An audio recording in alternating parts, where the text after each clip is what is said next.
everything looks like a once-in-a-lifetime opportunity, it is more important than ever to get crystal clear on your long-term goals and your quarterly goals.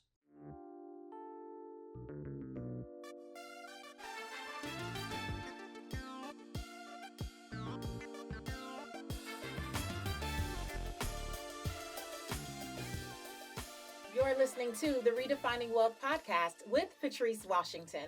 This is the space where we believe in redefining wealth and chasing purpose, not money. Welcome back. If you are a purpose chaser, that means you are totally down with our definition. Wealth is so much more than just money and material possessions. Here, we believe in the 12th century definition of wealth, which says it's about the condition of well-being. And today's episode, I think, is really going to bless you and help you really get on top of how you manage your time, what you say is valuable. And you are going to love this guest. Jordan Raynor is no stranger to the Redefining Wealth community. He's been on before. This one, though, he's going to help us prioritize how we respond to requests, whether they be urgent or important.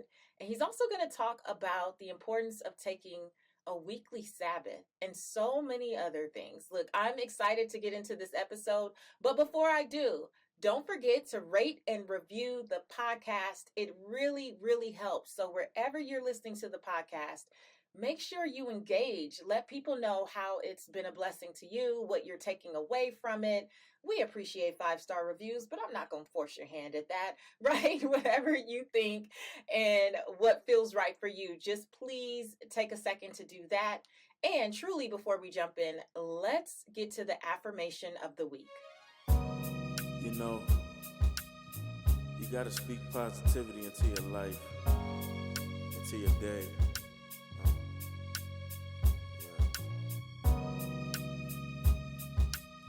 You gotta affirm positivity. You gotta affirm abundance. You gotta affirm yourself to wealth.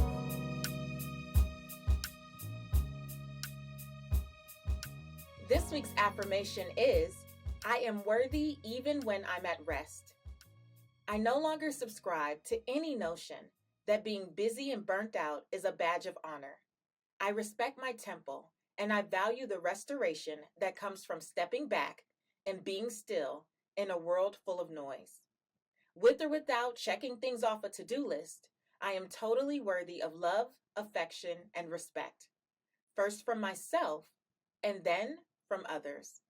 I refuse to treat myself like a machine or be run by the algorithms. Each day, each week, each month, each quarter, and each year, I build in opportunities to rest before I do anything else. Declare with me today, somebody, yes, I am worthy even when I'm at rest. Welcome to the Redefining Wealth Podcast again, Jordan. Ah, man, repeat guest. I must not have screwed it up too much the first time. It's a joy to be with you, my friend. Oh, it's so good to have you back. And I mean, just before, we started recording, we were already talking about, I personally, Jordan, am in this season where I just feel like God is calling me to rest and retreat more and not build, as my life coach just told me the other day, not build my life around my work, but build my work around my life. And I am so excited to be talking to you today about this idea of just redeeming your time. Oh my gosh, redeeming your time. Tell me what led up to this being the next body of work. Yeah, this is something I've wanted to write for a long time because I have long been obsessed with managing my time well, right? I believe that good time management is just part of our response to the gospel. It's what Paul says in Ephesians 5:16. We are to redeem the time because the days are evil. And so I've read, something like 45 books on this topic over the course of my career. And I've always had two really big problems with the books in this category. First, they tend to be centered on what I call works-based productivity, which is exhausting, right? The message is essentially, hey, listen, you're feeling stressed and overwhelmed. Follow my system. Do steps 1, 2, and 3, and then you will find peace.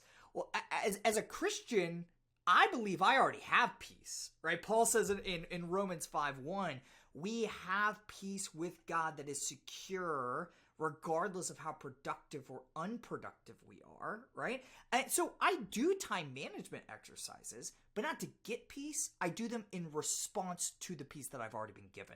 And I just think that's a radically different foundation to build a book upon. So that was the first reason why I wrote the book. The second reason is, man, Patrice, I have never read a time management book that accounted for how the author of time managed his time when he came to earth in the person of Jesus Christ. This is crazy.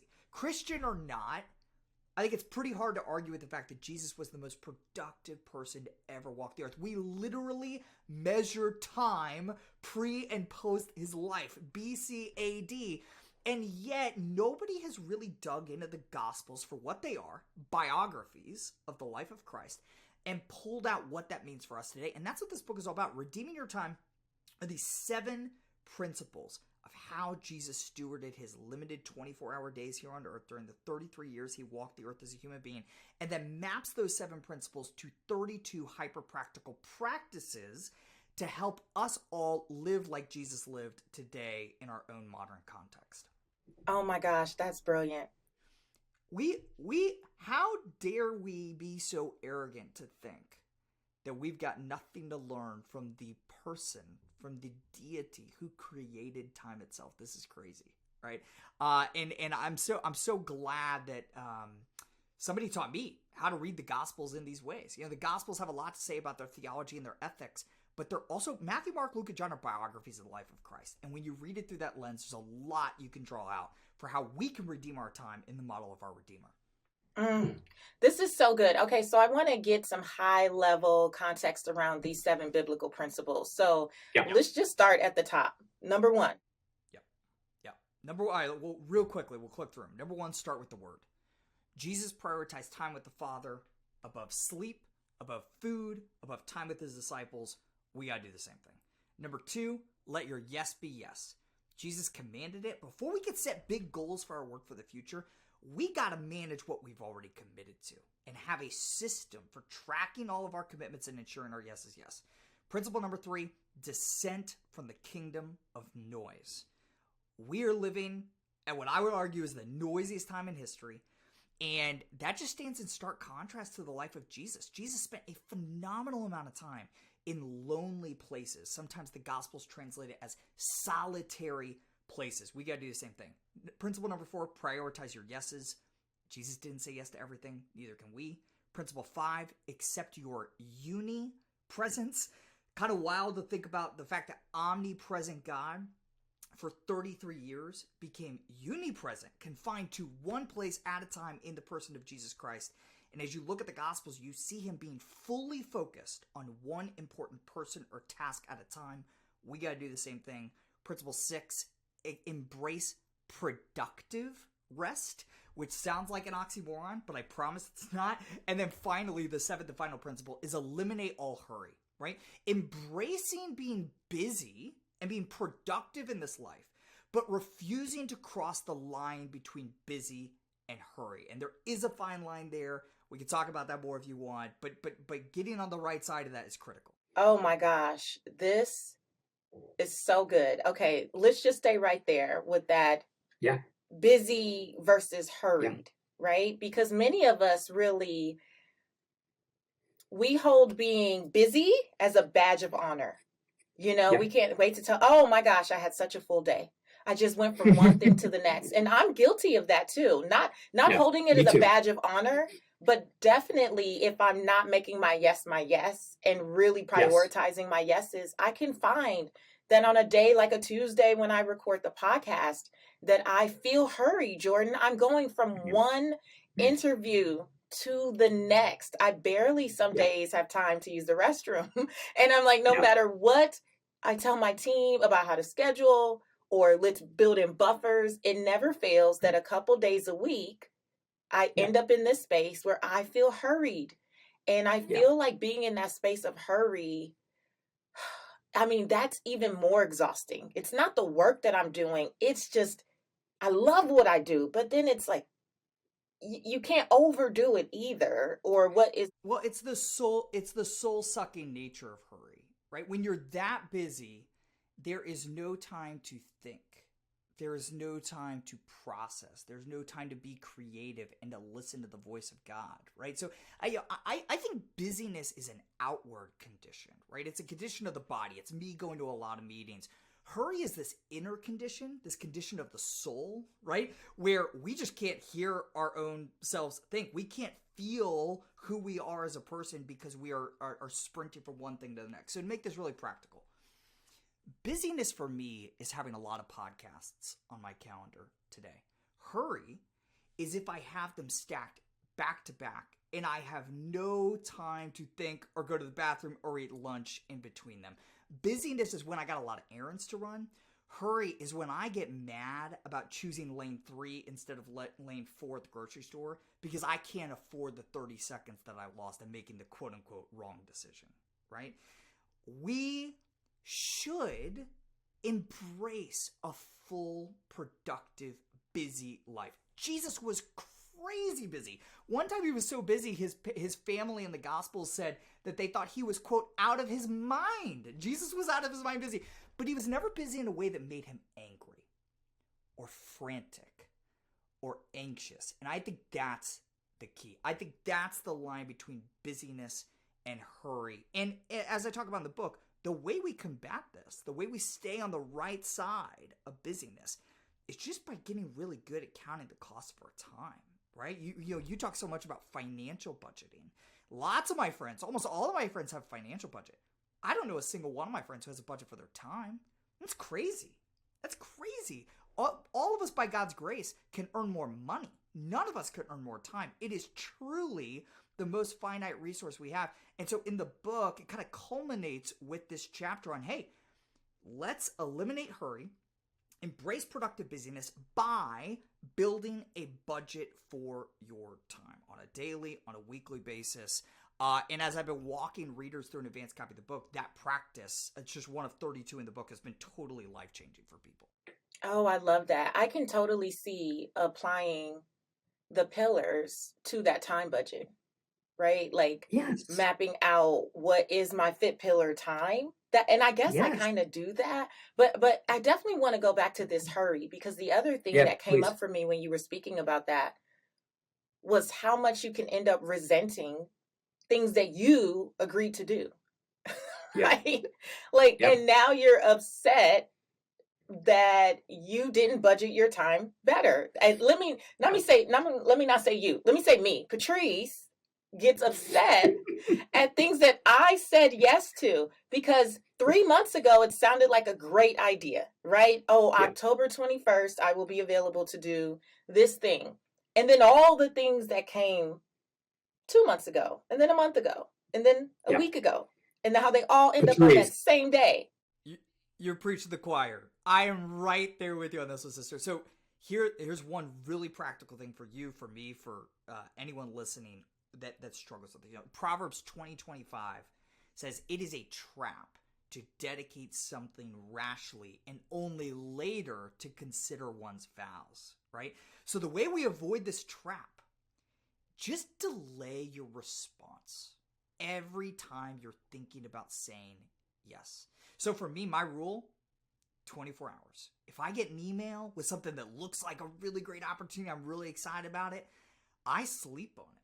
I force myself to wait 24 hours. And guess what? The majority of the time, the next day, it just doesn't look that exciting anymore, right? And I say no to a lot of things that I would have said yes to had I not built that 24-hour delay rule into my routine. Oh, Jordan, so good.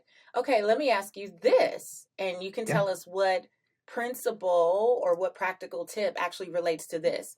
So here's one of my challenges, and I don't know if you knew you were signing up for like Patrice's therapy session today. This is great. No, I love this. Okay, so let me tell you one of my challenges. When I was, at the start of your career, and you are excited to get opportunities, right? Yes. And so Yes. you start saying yes to Mhm. everything. That happens to many Mhm. of us. And then you start to elevate in your career, and you go, okay, well, let me say yes to only the things that are in alignment, truly. Yeah. Let me say yes to the good things, the bad or, stuff I'm not really interested in, easier to say no. Then you start improving your no and you go, well, it has to be a certain impact or it has to look a certain way.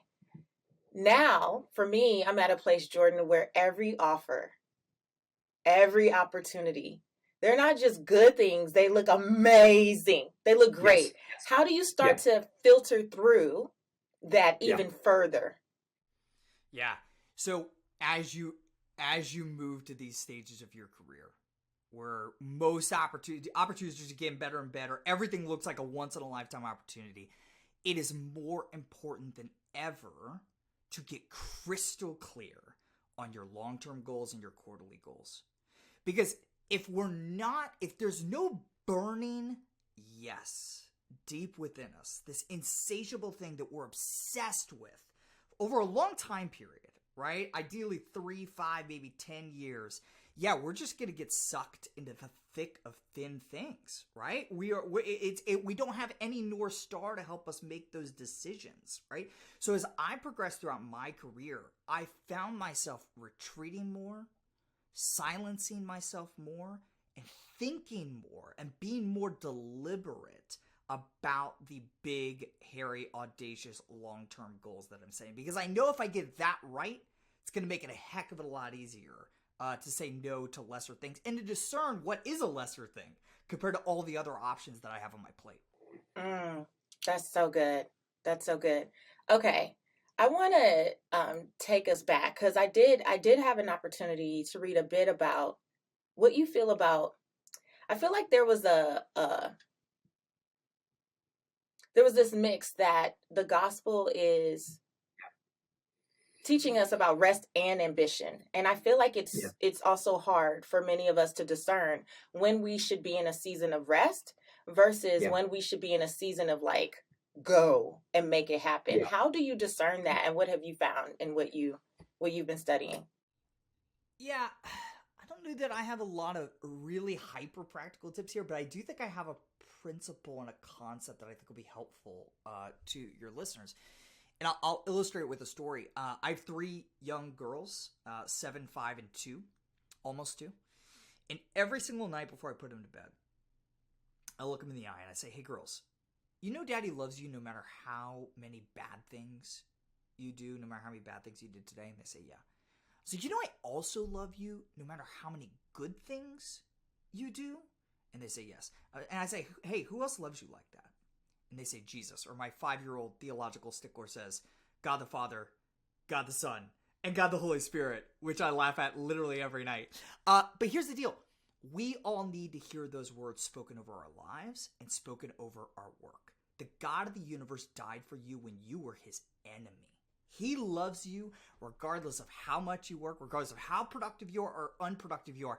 But ironically, it is that understanding of that truth that leads us to want to be wildly productive on his behalf. Not because we need to, not because we can earn any more of his favor, but because we want to make that Father happy. Because we care about advancing his agenda in the world. That's what I mean when I say the gospel's paradoxically this double-edged sword of rest and ambition. It's the rest that leads to the greatest ambition to do what Jesus called good works for others that bring the Father glory. Jordan, that's so good. Listen, when we get back from the break, I want you to talk more about embracing productive rest. What that looks like, what it really means. We'll be right back. Let's do it. Hey there, if you're brand new to the Redefining Wealth podcast, maybe you've been thinking to yourself, well, what are the 6 pillars? What's the actual breakdown and what does that all entail? Well, I broke it all down for you in a free audio training called The Truth About Wealth. I want you to go check it out at patricewashington.com/start here. The Truth About Wealth is going to walk you through what each one of the 6 pillars are, but it's also going to help you assess where you are in your journey so that as you continue to listen to the podcast and lean in a little bit more to this idea of becoming a purpose chaser, you know exactly where you need to start. So head to patricewashington.com/start here and get your free audio training, The Truth About Wealth, today.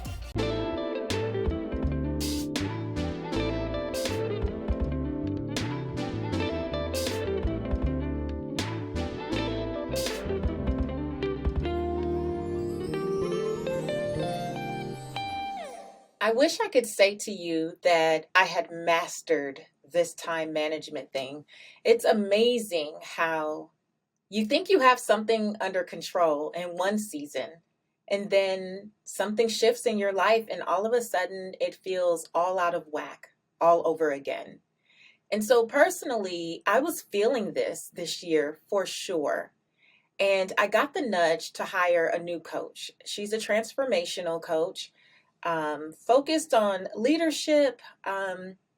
But I don't know, I just felt like she was my person. I really just felt like she was my person from watching how she moves with such simplicity through her own business. And one of the first assignments that I received since beginning our coaching time was going through and really defining my ideal days again, what my ideal weeks look like, and quarters and years. And it's so funny that I've done this exercise many times in the past, but it's amazing that if you really take a step back, you recognize that you have grown, that your values have changed, and that what once felt important at some point in your life just isn't the thing anymore. And it's been really cool doing this exercise, and I'm telling you, I'm in it. So I know typically we think of story time as, let me take you back some years ago, several months ago, because I've mastered the lesson, but this is not that type of story time. This is a time where I am very much still in it with you. And that's what I love about Redefining Wealth, that this is not about me being some guru. This is about us learning together and implementing together. And I'm going to share with you some of the things that I've been writing. And I hope in the comments you will share with me some of your thoughts if you decide to do this exercise as well. So for my ideal days, here's what I have so far. Spend 1 hour in my faith pillar starting at 6:30 a.m.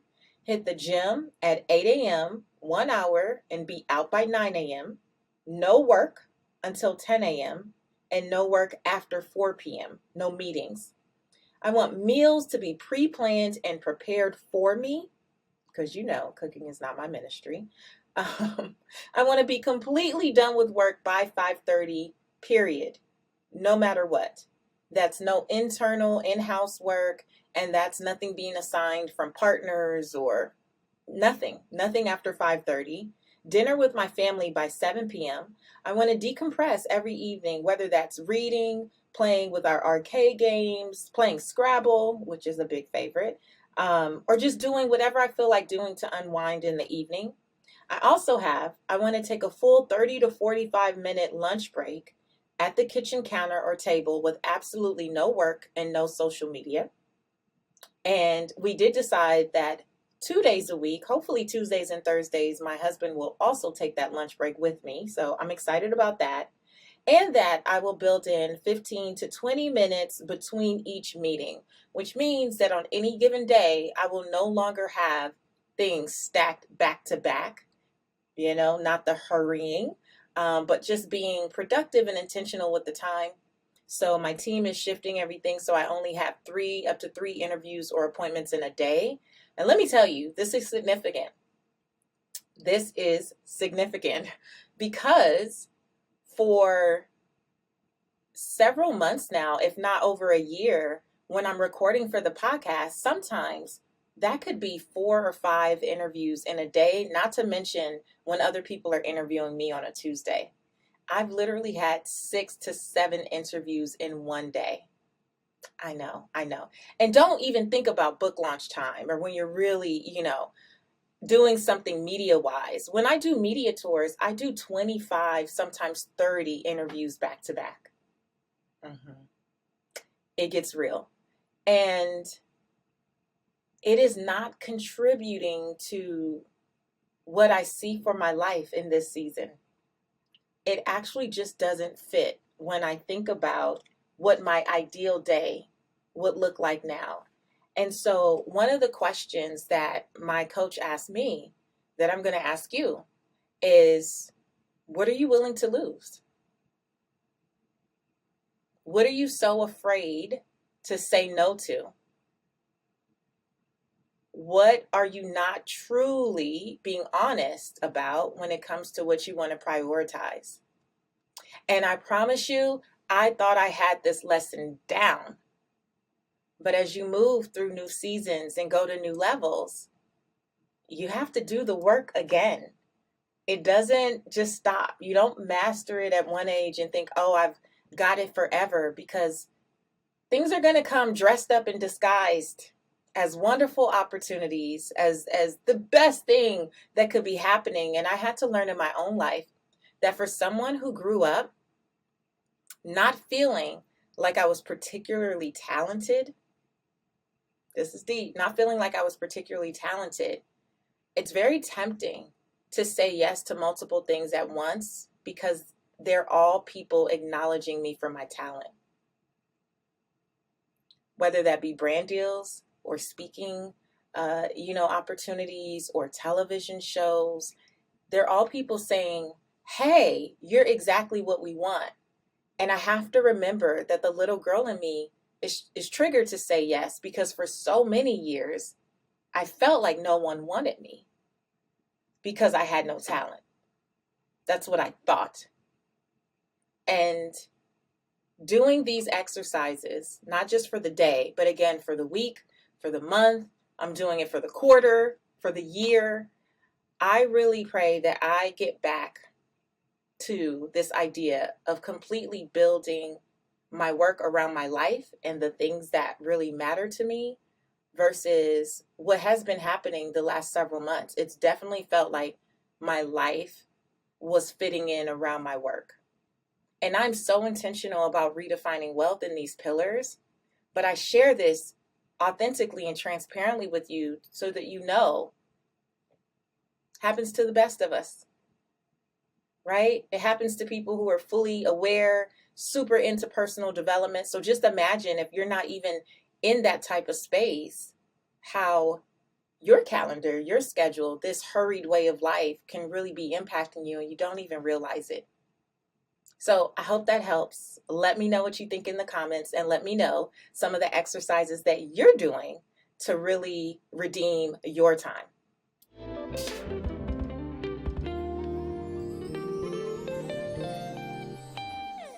Okay, Jordan, so before the break, I was saying that I really want you to teach us more about what embracing productive rest really looks like. Yeah. So I think high achievers hear the word rest and think this is the most unproductive thing we can do.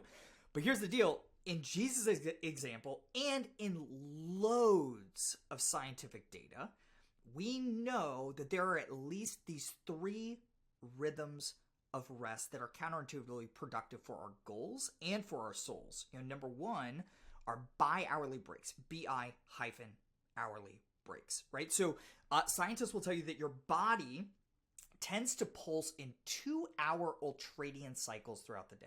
What this means is that if you're sitting in front of your laptop and you're doing 90 minutes of deep work, recording a podcast, working on a PowerPoint deck at work, whatever it is, your body after 90 minutes of focus is screaming for a break, right? And if you take that 15 to 30 minute break, you're going to be far more productive and effective in that next 90-minute cycle of work. So that's the first rhythm of productive rest, right? The second, not surprisingly, is nightly sleep.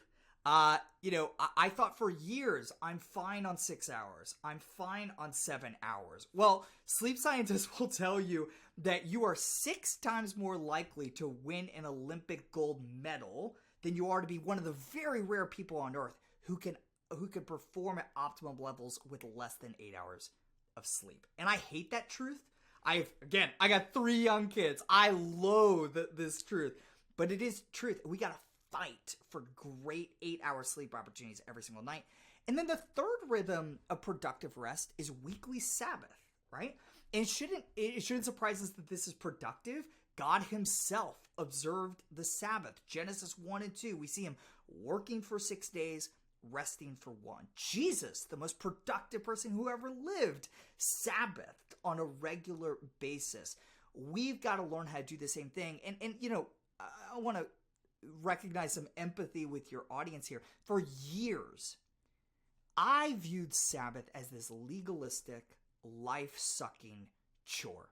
This day filled with things that I couldn't do rather than a day filled with good things I could do. And once I made that mental shift of what Jesus said, the Sabbath is made for man, not man for the Sabbath, that changed my life. Now I view Sabbath for what I think Jesus viewed it as, this gift, this day filled with things we get to do in order to enjoy the good things that the Lord has given us throughout the week. That's what Sabbath is for my family. I'll tell you what, Patrice, I am more rested, I am more productive than any other season of my life since I have started observing and enjoying the good gift of Sabbath. Oh, I love that. I love that. I actually take Wednesdays off. The Mondays and Tuesdays are so intense that Wednesdays, I shut it down. I love that. And that has helped so much. I'm so much better on the work I need to do Thursdays and Fridays because I intentionally take that rest on Wednesdays. But going back to sleep, Jordan, let me tell you what I learned recently about myself. I took a month off in June just to be with my daughter, just to enjoy my family. And I was in a routine of getting the day started around 5:30.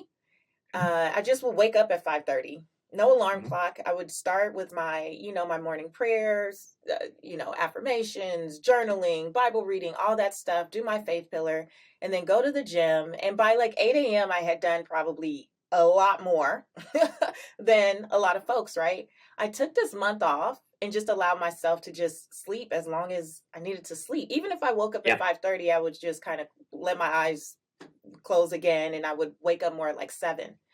Well, when school started, I was back in the rhythm. I was like just waking up at 7 and I was upset with myself. Like, oh my gosh, what am I doing? I need to be up at 5 o'clock, right? Forgetting that I actually create my own schedule, that there's no one looking for me at 5:30 in the morning. And so I recently learned to not be so rigid and ritualistic with everything, but also that it's okay to allow these routines to change, especially if your body is saying, I need the rest. I'm a woman of a certain age now, Jordan. I'm over 40 now. And my body is like, no, we wake up at 6:45. It's okay. I'm curious to know, during that month or so, or really since you've started sleeping in more, and getting more sleep, have you found yourself to be more creative? Oh, yeah. I mean, it was definitely a part of even the switch for the podcast. There was a lot of things that came to me during that time. And so I was able to come back refreshed, and really we implemented a lot of new things. The way that we run the programs, it was like all of a sudden I could see the holes. I could see. Yeah. So, all right. So let me just encourage you to keep going on getting sleep, because you may not have noticed the connecting of these dots. But if you talk to a sleep scientist, they'll tell you that very likely all those creative connections are happening because you're getting good sleep. I tell a bunch of stories in this chapter of the book on this topic. My favorite one, Keith Richards, one of the songwriters for the Rolling Stones, right, would sleep with a guitar and a tape recorder next to his bed. And just in case, he woke up in the middle of the night, wanted to write something down, whatever. And so one night, he goes to sleep, he wakes up the next morning, and his tape recorder had recorded all the way to the end. And he's like, that's weird, I don't remember recording anything. And so he rewinds it, and he plays it, and he, in his sleep, unconsciously, had written the first verse and the chorus of Satisfaction, the Rolling Stones' arguably most famous song of all time, and he did it all while he was sleeping, right? An entertaining story, but there's loads of scientific data that shows that in our sleep, we are making creative connections. We are working out problems at work in our life, in our subconscious. It's a gift that God has given us to work through these things. That's one of the many reasons why we got to fight for really, really good sleep every single night. Oh my gosh, that's an incredible story. And Jordan, I have to tell you, many times when I speak on stages, being on the stage is not the first time I've seen myself on the stage. Most of the time, I see it in my sleep. I rehearse the talk. Like, I see myself delivering the talk, especially when there's different examples that I wouldn't ordinarily come up with. There's different nuggets. It's not the same talk. I usually see it first in my dreams, in my sleep. I don't know, but it's amazing. I really get with that. So Here's something else that you talk about in the book. One of the practices is taking control of when you check messages. Yeah. I believe in this so much. I think a lot of us may wake up. I don't know if you ever had this experience. You wake up and you just start the day with like checking email. And then you get off on that tangent of looking at all the urgent things requiring your attention as opposed to being focused on the important things that you wanted to do that day. How do you go about taking control of when you check messages? Yeah, so I'll say this. That used to be me. It has been me for years. And I would argue out of the 32 practices in the book, man, this one is a total game changer for the people who have been going through it. Everyone wants to do this. We just don't know how, right? Because listen, we want the VIPs in our lives to be able to get a hold of us whenever they want. We're afraid we're going to miss something urgent, whatever. So in the book, I walk readers through 3 steps to taking control over when you check your messages. I'm going to give them all to you real quickly. Step number 1, proactively choose when you're going to check your messages every day. Very few people do this, right? We open messages whenever they're sent to us, whenever we have a notification on our phone with a text message or an email popping up in the right-hand corner of our desktop. This is crazy. It's like, let me see if this analogy works. Imagine if the mailman, instead of dropping mail into your mailbox once a day, started delivering mail 150 times a day. But he didn't stay at the curb, right? He came up to your door. He rang the doorbell. You got up from whatever you were doing, opened up the door, maybe opened the envelope, at least stole a glance at who the envelope was from. We would all agree that's insane, right? But that is precisely what we do with email and text messages, which is absolutely crazy. So step 1, stop doing that. Choose when you're going to check your messages every day. I don't know, make it up 10 a.m., 1 p.m., and 4 p.m., whatever it is. Once you've done that, step 2, build a list of VIPs that you want to have access to at all times, right? So for me, that's my wife, my kid's school, my assistant, right? Make that list of VIPs and then put them on the favorites list on your phone, right? That way, when you turn your phone on Do Not Disturb, calls from those people and those people alone will come through. So that's step number 2. Step 3, once you've chosen the times for checking messages, built your list of VIPs, go to your VIPs and proactively set expectations for when and how they can get a hold of you, right? Very simple message, something along the lines of, hey, listen, I'm trying to be more focused at working at home. From now on, I'm only checking email and text messages at 10 a.m., 1 p.m., 4 p.m., whatever you want, right? But you're a VIP in my life. So if you need me outside those times, please call me on my cell. Here's the number, and if I'm available, I'll answer every single time. Patrice, I have seen dozens of advanced readers go through this practice, and all of them say, number 1, they never missed anything urgent, right? Never, not once. And it has been totally life-changing, their ability to go deep at work and at home as they're trying to cultivate deep relationships with their families. Oh, I love this. I love this. I stopped getting notifications probably 7-8 years ago. Best thing I could have done in terms of getting things done throughout the day. No notifications. Yeah. It's so fun. My phone's always on silent. So to your point, the only people who can break through are folks on the favorite list, and they call twice. They already know. They got to call twice to break through that. I love it. But what is funny is I could just imagine, I'm imagining the person listening going, okay, well, these 19 people are VIPs. Right? Like they still have a list. We still have a challenge with prioritizing. Totally. I think anything. Totally. Because you can't have 19 things that are a priority. You can't have 15 VIPs, or it kind of starts to defeat the purpose.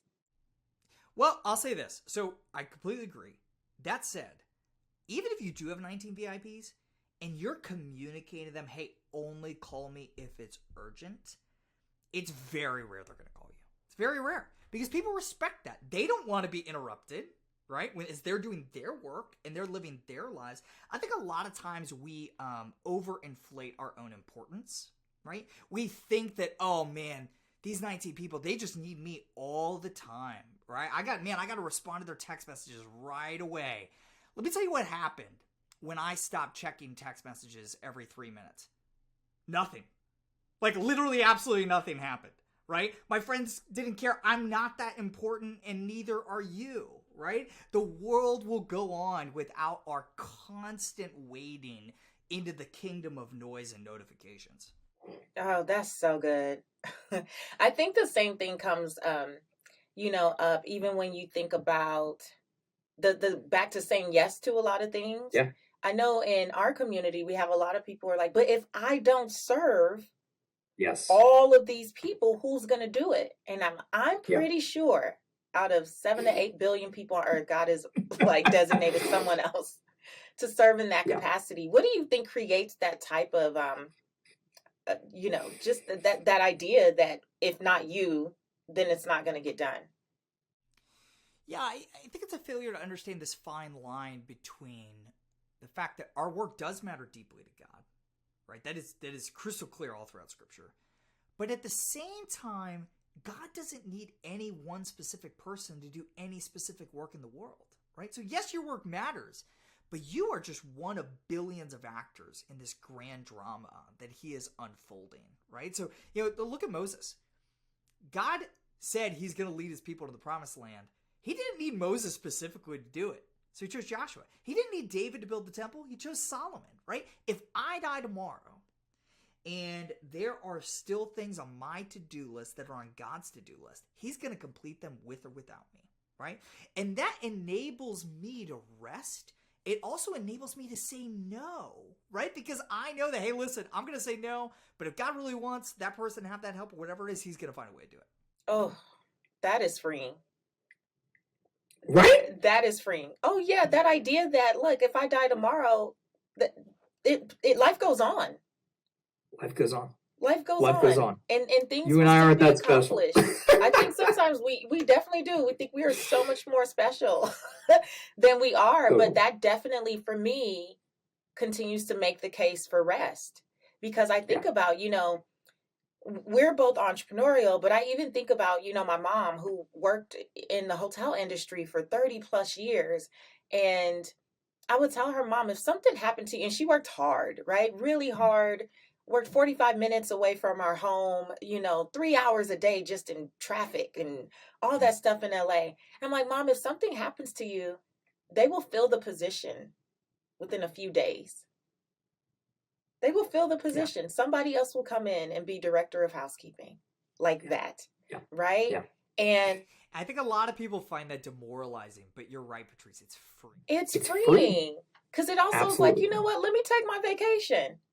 Yeah. Let me take a few days off.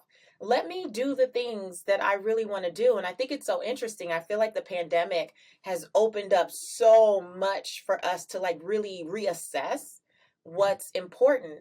But I found with myself, even Jordan, at the start of the pandemic, when we were like, I don't know how long I'm going to be home. So it was fun to have game night every night.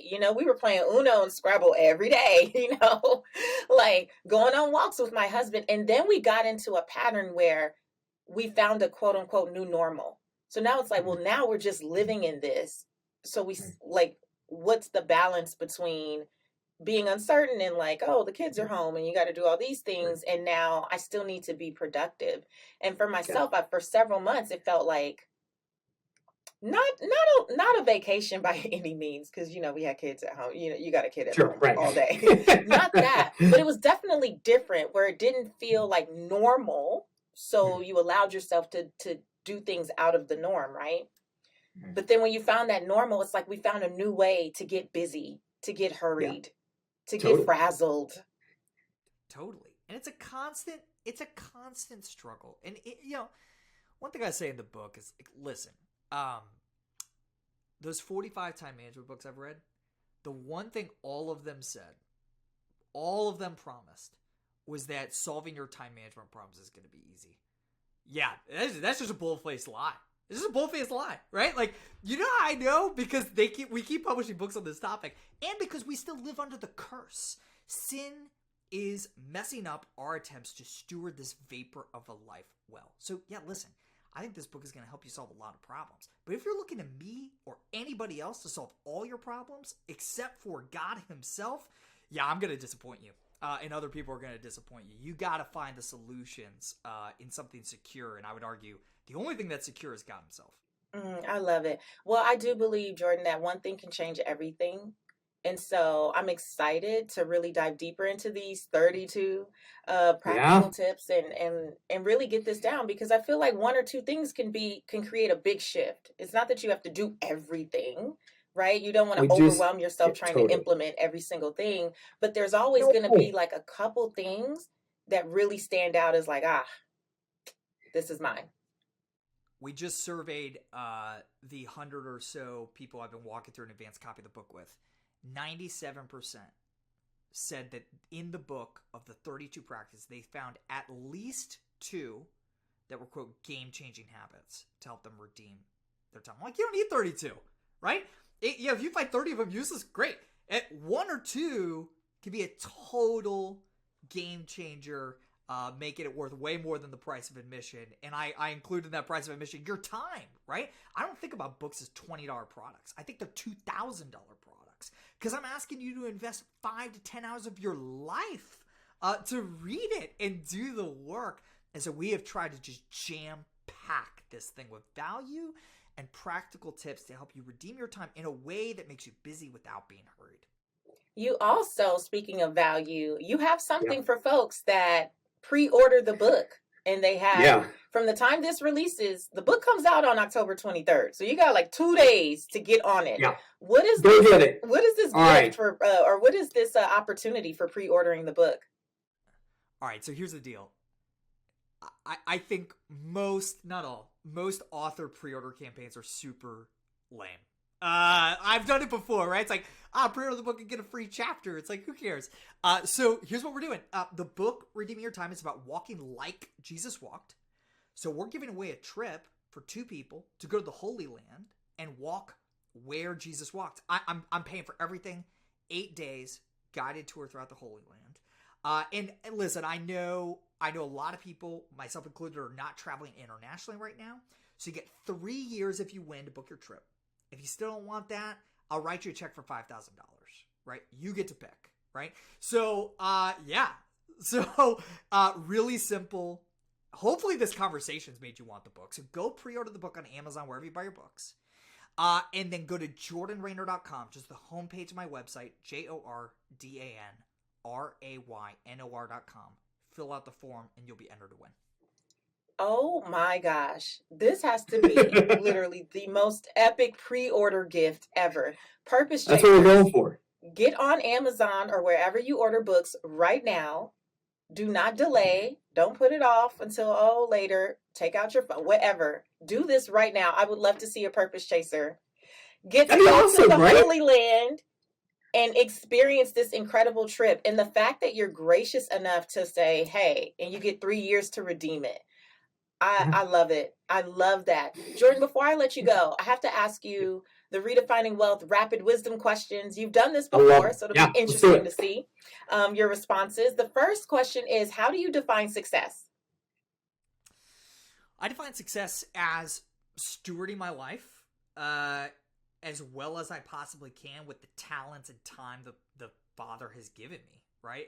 I don't define it as any level of attainment of excellence, of being better than anybody else, or being a #1 best-selling author. Just taking the things that God has given me and doing the very best I can with them. I think the parable of the talents is probably the best picture possible of what success looks like.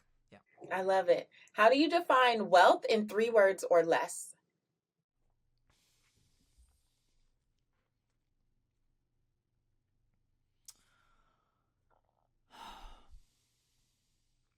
That's a good question. Be very curious how I answered this before. How do I define wealth in 3 words or less?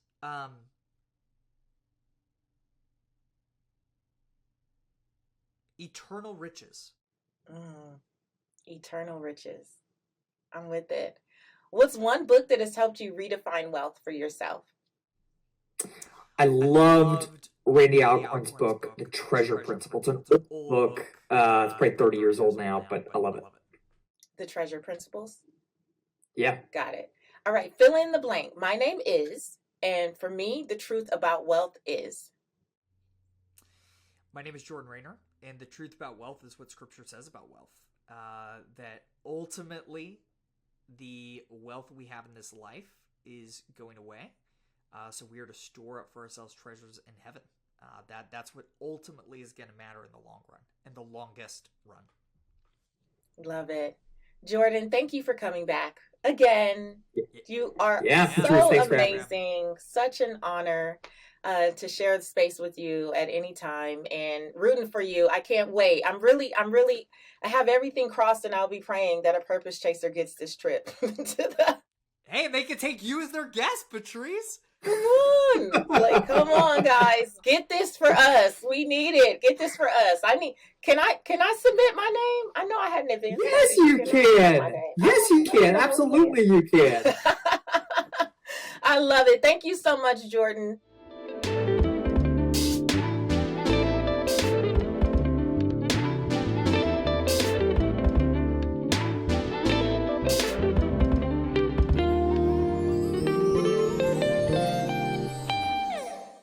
Today's Ask Patrice Anything comes from Denise in Richmond, Virginia.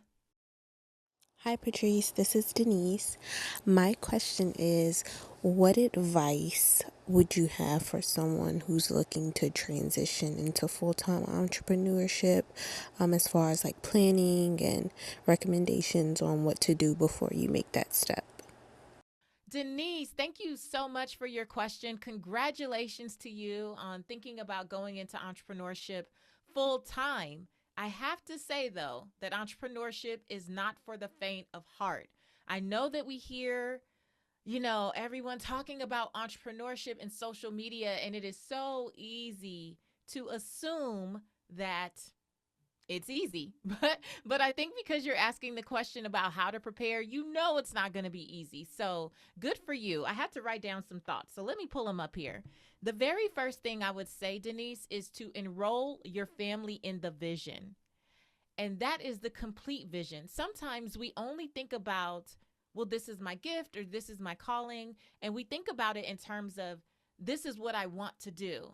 But we're not always clear about how that's going to impact everyone.